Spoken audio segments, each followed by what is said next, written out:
સિરિયાની રાજધાની દમાસ્કસમાં તહેવાર જેવો માહોલ અત્યારે જોવા મળી રહ્યો છે, કેમ કે અસદ પરિવારનો 54 વર્ષનો દબદબો એ માત્ર 11 દિવસમાં જ ધ્વસ્ત થઈ ગયો છે. રાષ્ટ્રપતિ બશર અલ અસદે પરિવાર સાથે રશિયામાં રાજકીય શરણ લીધી છે. ત્યારે આ એ જ સિરિયા કે જ્યાં એક સમય એવો હતો કે અસદ પરિવારનું શાસન ચાલતું અને આજે તેમના પરિવારમાંથી એ શાસન ચલાવવા માટે ત્યાં કોઈ જ નથી.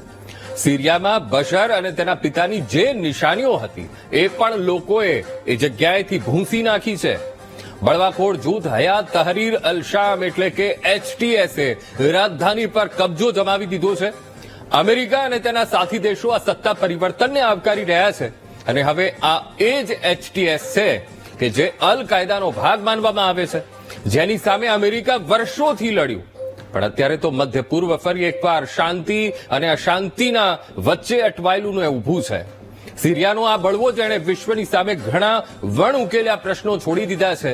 જેમ કે સિરિયામાં બળવાને કારણે મધ્ય પૂર્વમાં હવે શું થશે અથવા તો ઇઝરાયલ પર તેની શું અસર થશે, ત્યારે આવા જ કેટલાક સવાલોના જવાબ મેળવીશું વીટીવી ન્યૂઝના વિશ્લેષણમાં. ત્યારે સૌથી પહેલા એ પ્રશ્નનો જવાબ મેળવીએ કે શું હજુ પણ અરબ સ્પ્રિંગની આગ સળગી રહી છે? તો સૌથી પહેલા એ ગ્રાફિક્સના માધ્યમથી સમજવાનો પ્રયત્ન કરીએ. 2010થી ટ્યુનિશિયાથી એ આગ એ ભભૂકી હતી અરબ સ્પ્રિંગની. ત્યારે સવાલ એ થઈ રહ્યો છે કે શું આગ હજુ પણ એ ચાલુ છે? એ આગની પરિસ્થિતિ હજુ પણ ત્યાં જોવા મળી રહી છે મધ્ય પૂર્વમાં. મધ્ય પૂર્વના કેટલાય દેશોની સત્તા પરિવર્તનનું કારણ એ અરબ સ્પ્રિંગ, જ્યાં અરબ સ્પ્રિંગ બન્યું હતું એ જે જ્વાળા હતી એ મધ્ય પૂર્વના કેટલાય દેશોની સત્તાને બદલી નાખી હતી અને 2011 સુધી આંદોલનની આગની જ્વાળા એ દક્ષિણ સિરિયા સુધી એ પહોંચી ગઈ હતી. એટલો જોરદાર વિદ્રોહ એ સમયે મધ્ય પૂર્વમાં જોવા મળ્યો હતો અને વિપરીત સ્થિતિમાં પણ બશર પોતાની સત્તા બચાવવામાં એ વખતે ખૂબ સફળ રહ્યા હતા. આખો એ 2011 પછીનો સમયગાળો વિદ્રોહ થઈ રહ્યો હતો અને એને ડામવામાં એ ખૂબ સફળ રહ્યા. 27 ડિસેમ્બર 2024 શરૂ થયેલા વિદ્રોહે બશરને સ્થિતિ કાબૂમાં લેવાની તક ના આપી. જે 2011 થી 2013નો જે સમયગાળો અને ત્યારે પરિસ્થિતિને કાબૂમાં બશર લઈ શક્યા હતા, પણ આ જે 2024નો સમયગાળો તેમાં એ આગને કાબૂમાં ન લઈ શક્યા અને વિદ્રોહ એટલો તીવ્ર હતો કે માત્ર 11 દિવસમાં સત્તા પરિવર્તન થઈ ગયું અને 54 વર્ષનો જે શાસન હતું એ શાસનનું અંત આવી ગયો. તો હવે કેટલાક રાજકીય નિષ્ણાતોમાં અનેક તર્ક વિતર્ક શરૂ થઈ ગયા છે કે અરબ સ્પ્રિંગ તો ક્યારની ખતમ થઈ ગઈ હતી. તેનો મુખ્ય ઉદ્દેશ્ય તો લોકતંત્રની સ્થાપના કરવાનો હતો, પણ ISIS એને ખતમ કરી નાખી. બીજો એક એવો પણ તર્ક છે કે આખો એ ઘટનાક્રમ એ અરબ સ્પ્રિંગનો એ ચાલુ ક્રમનો ભાગ છે જે હજુ પણ સળગી રહ્યો છે. પણ હવે એ સમજી લઈએ કે જ્યાંથી અરબ સ્પ્રિંગ શરૂ થઈ હતી ત્યારે એ સમયે તે ક્યાં સફળ રહી અને ક્યાં તે નિષ્ફળ રહી હતી એ મેપના માધ્યમથી સમજવાનો અહીંયા પ્રયત્ન કરીએ. તો ટ્યુનિશિયાથી સિરિયા સુધી એ અરબ સ્પ્રિંગની અસર જોવા મળી હતી.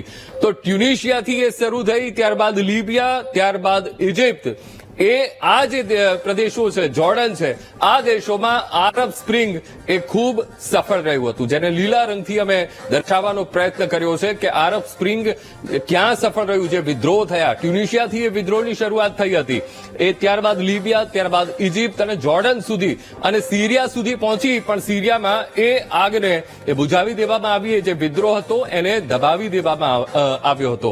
એટલે અહીંયા રેડ કલર આપણે બતાવ્યો છે, લાલ રંગ બતાવવામાં આવ્યો છે કે અરબ સ્પ્રિંગ એ સિરિયામાં એ સમય 2010 થી જે ટ્યુનિશિયાથી જે શરૂઆત થઈ હતી, 2011 પછી એ સિરિયા સુધી એ આગ પહોંચી ગઈ હતી અને 2011 અને ત્યારબાદ સિરિયામાં એ પરિસ્થિતિ હતી ત્યારે સિરિયામાં એ જે આગ હતી એને ઠંડી કરી નાખી હતી બશર અલ અસદે. તો આ મેપના માધ્યમથી આપણે સમજ્યું કે એ અરબ સ્પ્રિંગ કેવું હતું એ સમય 2010નો સમયગાળો. હવે ટ્યુનિશિયામાં 17 ડિસેમ્બર 2010ના રોજ મોહમ્મદ બેઆઝીઝીની આત્મદાહ સાથે અરબ સ્પ્રિંગની આગ ભભૂકી અને તેની જ્વાળાઓ અલ્જેરિયા, ઇજિપ્ત, જોર્ડન અને યમન સુધી પહોંચી. આગ વધુ ફેલાઈ અને ત્યારબાદ Bahrain, Syria, Algeria, Iraq, Sudan, Kuwait, Morocco, Israel સુધી પણ જોરદાર જાહેર વિરોધ પ્રદર્શનો થવા લાગ્યા હતા. મેપમાં આપણે ખૂબ લિમિટેશન સાથે દેશોને બતાવ્યા છે, પણ આ બીજા જે નામ દીધા એ દેશો પણ સામેલ હતા. તો મોરિટાનિયા, ઓમાન, સાઉદી અરેબિયા, પશ્ચિમ સહારા અને પેલેસ્ટાઇન પણ તેનાથી બચી ન શક્યા. એટલે આ કોઈ મધ્ય પૂર્વનો મોટા ભાગનો એ વિસ્તાર છે એ આરબ સ્પ્રિંગમાં સમાઈ ગયો હતો. અને હવે સિરિયાની વર્તમાન સ્થિતિ ઇઝરાયલ માટે કેવી છે એ પણ આપણે અહીંયા સમજવાનો પ્રયત્ન કરીએ. ઇઝરાયલ માટે પડકાર છે કે પછી કોઈ નવી તક એ ઊભી કરી શકે છે? તો બશર સત્તાની પતનનું ઇઝરાયલે સ્વાગત કર્યું. જેવી એ સત્તા ખતમ થઈ અને ત્યારબાદ નેતન્યાહુનું એ નિવેદન અને તેમણે આ પરિવર્તનને એ આવકાર આપ્યો અને પ્રધાનમંત્રી નેતન્યાહુએ એ દિવસને મિડલ ઇસ્ટનો ઐતિહાસિક દિવસ ગણાવ્યો હતો. જે 2011-2013ના સમયગાળામાં ન થઈ શક્યું એ 2024માં થયું અને આ સમયગાળાને ઐતિહાસિક ગણાવ્યો. છેલ્લા 1.5 વર્ષમાં ઇઝરાયલે ગાઝામાં હમાસનો સફાયો કર્યો, કારણ કે પરિસ્થિતિ ખૂબ એ આખા એ એરિયામાં એ તંગ છે. એટલે સૌથી પહેલા હમાસનો સફાયો કર્યો અને વિદ્રોહીઓ જેવા દમાસ્કસમાં પહોંચ્યા ત્યાં ઇઝરાયલ ગોલાન હાઇટ્સ તરફ વધ્યું. આ ગોલાન હાઇટ્સ ક્યાં આવેલું છે? એક બફર ઝોન છે, એ પણ આપણે મેપના માધ્યમથી સમજીશું. પણ એક તરફ લેબનોનમાં ઇઝરાયલે હિઝબુલ્લાહ સાથે યુદ્ધ વિરામ પર હસ્તાક્ષર કર્યા અને બીજી તરફ સિરિયામાં બશરની સત્તાનો ખાત્મો. ત્યારે હજુ એ પણ સ્પષ્ટ નથી કે દમાસ્કસને હસ્તક કરવાવાળા હયાત તહરીર અલ શામ સાથે ઇઝરાયલના કેવા સંબંધ રહેશે. પણ એ નક્કી છે કે ઇઝરાયલ ગોલાન હાઇટ્સ તરફ આગળ વધી રહ્યું છે. તો ક્યાં ઇઝરાયલે પોતાનો કબજો જમાવ્યો છે એ પણ આપણે અહીંયા સમજવાનો પ્રયત્ન કરીએ. મેપના માધ્યમથી પ્રતિકાત્મક આ મેપ છે. ગોલાન હાઇટ્સનું જે બફર ઝોન કહેવામાં આવે છે ત્યાં ઇઝરાયલે એ કબજો કરી લીધો છે. તો આ તરફ સિરિયા છે અને આ તરફ જોર્ડન છે અને આ તરફ ઇઝરાયલ છે. અને આ જે આખો ભાગ છે એ ભાગ એને બફર ઝોન, જેને ગોલાન હાઇટ્સ કહેવામાં આવે છે, અને ત્યાં સુધી ગોલાન હાઇટ્સ સુધી અત્યારે ઇઝરાયલી સેના એ પહોંચી ગઈ છે. અને આ જે આખો વિસ્તાર છે એ વિસ્તાર ઇઝરાયલે અત્યારે પોતાના કબજામાં લઈ લીધો છે. તો અત્યારે આ પરિસ્થિતિ છે, કારણ કે ઇઝરાયલ અહીંયા પણ ક્યાંક ને ક્યાંક તેનો ફાયદો જોઈ રહ્યું છે. પણ સિરિયાના દમાસ્કસમાં જે પરિસ્થિતિ છે અને HTS અત્યારે સત્તામાં આવ્યું છે, પણ હજુ એ સ્પષ્ટ નથી થઈ શક્યું કે ભાઈ એનું સમર્થન ઇઝરાયલને છે કે નહીં. પણ આ જે ભાગ છે ત્યાં ચોક્કસથી અત્યારે ગોલાન હાઇટ્સ જેને કહેવામાં આવે છે કે ઇઝરાયલ, આ તરફ જોર્ડન અને જ્યાં ત્રિભેટો પડે છે, આ તરફ સિરિયા, આ તરફ લેબનોન, અને એ જે આખો ત્રિભેટો છે ત્યાં આ ગોલાન હાઇટ્સ આવેલી છે અને ગોલાન હાઇટ્સ ઉપર અત્યારે ઇઝરાયલી સૈન્ય ત્યાં સુધી પહોંચી ગયું છે. એટલે ઇઝરાયલ ગોલાન હાઇટ્સ તરફ આગળ વધી રહ્યું છે, કેમ કે બફર ઝોન સુધી તો ઇઝરાયલી સેના પહોંચી ગઈ છે. ત્યારે એક એવી ચર્ચા પણ છેડાઈ ગઈ છે કે સિરિયાના સત્તા પરિવર્તનથી મધ્ય પૂર્વમાં શું કોઈ નવા સંકટના દુંદુભી વાગી રહ્યા છે? ત્યારે મધ્ય પૂર્વમાં કેટલાય ભારતીયો વસે છે. હવે ત્યાં વસતા ભારતીયોની સ્થિતિ પર કોઈ સંકટ ઊભું થઈ શકે તેમ તો નથી ને, આ સવાલ પણ થઈ રહ્યા છે. ત્યારે મધ્ય પૂર્વના કયા દેશોમાં કેટલા ભારતીયો વસે છે એ પણ આપણે અહીંયા જાણવું ખૂબ જરૂરી બની જાય છે. તો મેપના માધ્યમથી અહીંયા સમજવાનો પ્રયત્ન કરીશું. મધ્ય પૂર્વના દેશોમાં કેટલા ભારતીયોનો વસવાટ?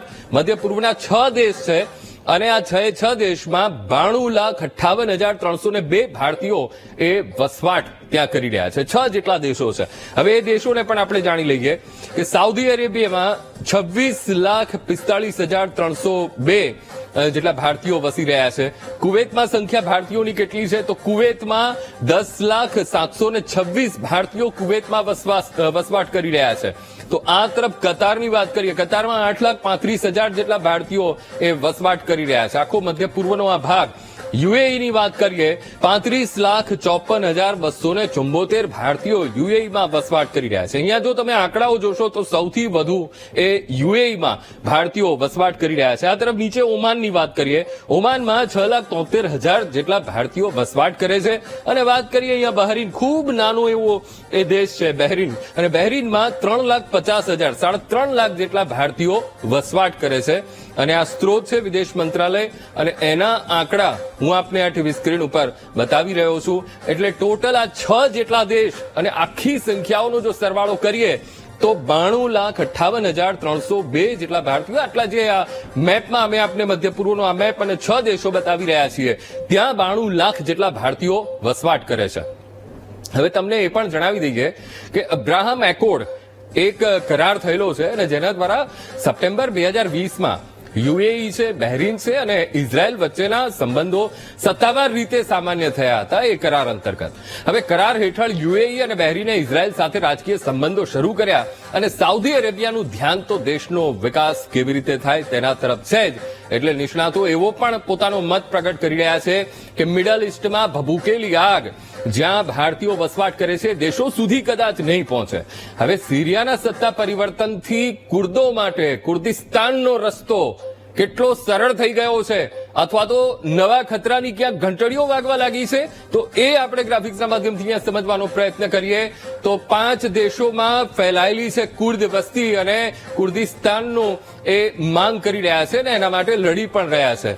ત્યારે આ જે મધ્ય પૂર્વનો જે આખો વિસ્તાર છે જેમાં તુર્કી છે, સિરિયા આ તરફ છે, આ તરફ નીચે ઈરાક છે, આ તરફ ઈરાન અને આ કેસ્પિયન સી અને આર્મેનિયા અને આ જે આખો ભાગ છે આર્મેનિયાની આસપાસનો અને સિરિયાનો કેટલોક ભાગ આવી જાય છે, ઈરાકનો કેટલોક ભાગ આવી જાય છે, ત્યાં કુર્દ વસ્તી એ મોટા પ્રમાણમાં ત્યાં વસવાટ કરે છે અને ખૂબ મોટો આ વિસ્તાર છે. આર્મેનિયા છે, ઈરાકનો કેટલોક ભાગ આવી જાય છે, ઈરાનનો પણ કેટલોક ભાગ આવી જાય છે એમાં, અને સાથે સાથે તુર્કીએ સિરિયાનો પણ કેટલોક ભાગ આવે છે અને જેમાં કુર્દ વસ્તી આ મધ્ય પૂર્વમાં ફેલાયેલી છે અને કુર્દિસ્તાનની માંગ કરી રહી છે. એટલે એક નવો જ દેશ અહીંયા ઉભો થઈ શકે એવી પરિસ્થિતિ કદાચ બને તો નવાઈ નહીં.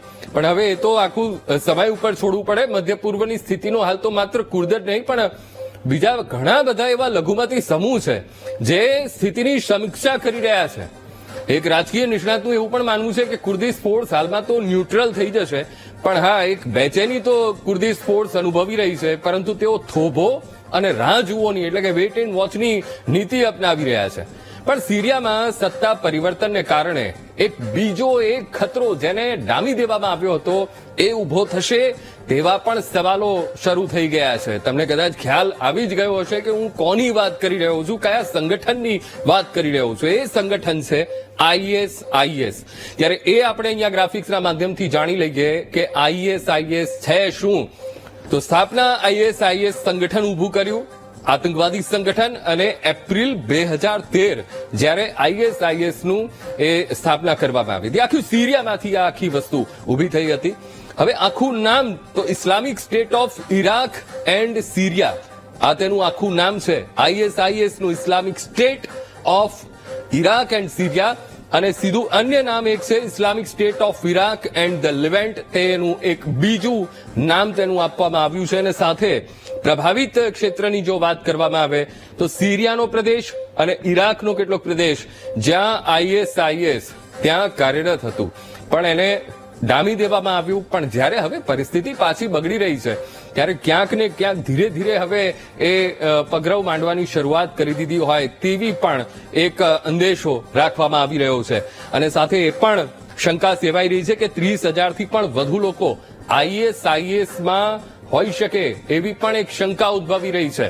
તો સિરિયામાં થયેલ સત્તા પરિવર્તનથી હાલમાં તો ISIS જેલમાં આવી ગયું છે અને ફરીથી પોતાની હેવાનિયતનો એક નવો અધ્યાય શરૂ કરવા માટે તૈયારી કરી રહ્યું છે. ત્યારે સિરિયાના સત્તા પરિવર્તનના ટાઈમલાઈનને પણ અહીંયા સમજવું ખૂબ જરૂરી બની જાય છે.